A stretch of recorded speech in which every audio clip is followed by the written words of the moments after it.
Hey guys, today is different. It is not metal detecting, but it is history. I lived in Greenville, South Carolina for 30 years. I've never once visited the place that I'm sitting at right now.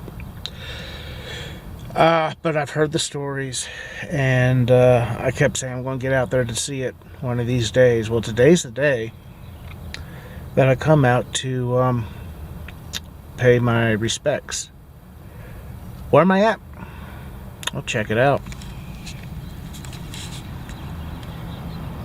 Right up in there is a Civil War graveyard.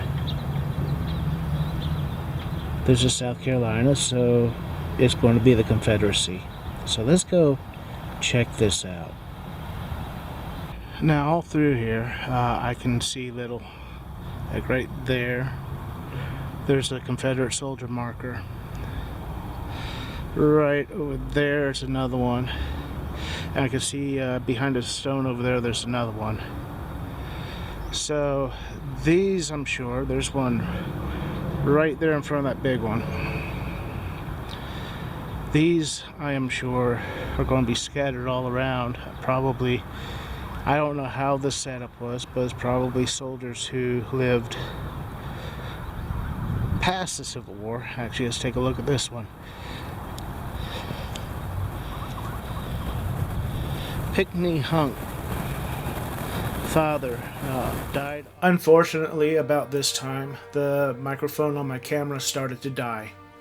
Not to worry though, because I do have backup cameras. What I was saying here was this was Pickney Hunt. He was a father. Born November 1st, 1829. Died August 11th, 1906. He has the Civil War marker, so he fought in the war, but he survived to live another several years. Civil War soldier. I can't even make that stone out. It's so weather beaten. But he is a Confederate States of America soldier. CSA, Confederate States of America, is buried right here. Now, how crazy is that? So let's check some of these soldiers out who have lost their lives. Well, there's a marker. It kind of looks like it's standing alone. Fort Sumter, it says. Fort Sumter. Once again, the microphone died on me. What I was saying was this marker shows that this soldier was from Fort Sumter chapter, UDC. It was unclear what grave this marker was for, though. It was kind of facing the wrong way, so I don't know if there's supposed to be a stone here.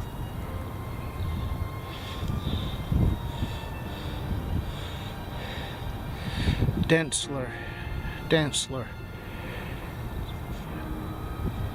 So I don't know. But you can see there's a marker, There's one right up in there.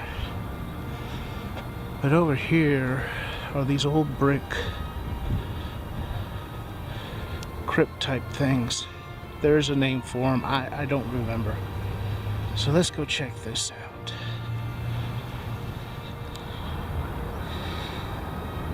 These things, wow. Here's one. It looks like somebody tried to break into this one, doesn't it?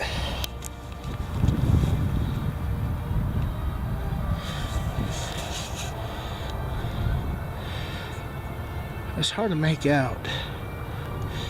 Okay, I make out wife of somebody, so this wouldn't be a soldier. But these things are pretty amazing. Kind of a practice carried over from the old world. There's a small one.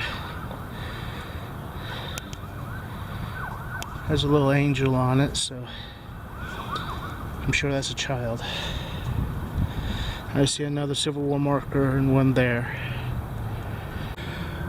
We're walking past this mausoleum and we're just about where we want to be. And we're going to be closer to the road, so I'm sure the road noise is going to be a lot louder. There's some more of those brick things. Look at that. It's a shame. It looks like right there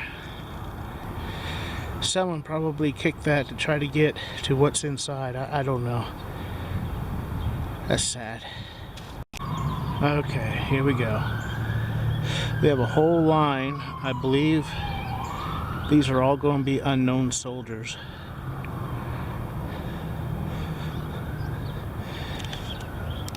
Actually, unknown soldier, CSA.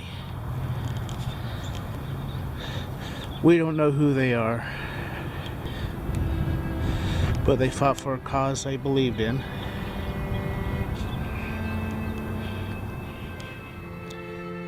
Yes, the microphone died again. At this point, I was saying that one of the causes, or there are many causes, but one reason why this Civil War was even fought was right around the time of Abraham Lincoln's election. The South didn't even have Abraham Lincoln on their ballot, and he was elected. So the South felt that it was time to succeed, and they had that right. But Lincoln wouldn't hear of it. He wouldn't allow it to go through. Furthermore, Lincoln passed across-the-board taxes that were equal between North and South. Now, the North was very industrialized and they could easily afford these taxes, but not so much in the South. They were mostly farmers and did not have much money. Things continued to heat up between the North and the South till finally, and as we all know, first shots were fired at Fort Sumter, which was the beginning of the Civil War.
I was heading back to the car.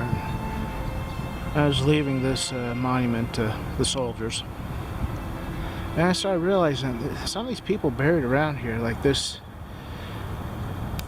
I can't make out the name. It looks like it's initials, like W.M.W. Hill.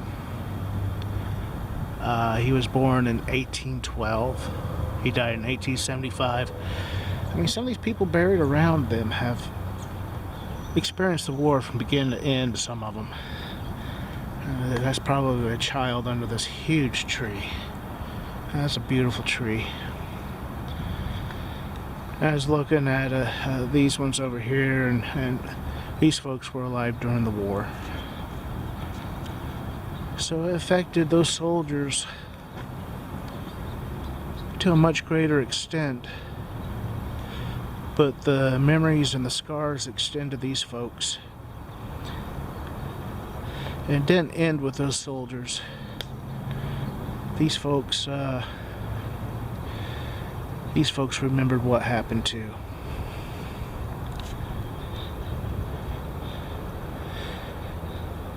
Born 1798.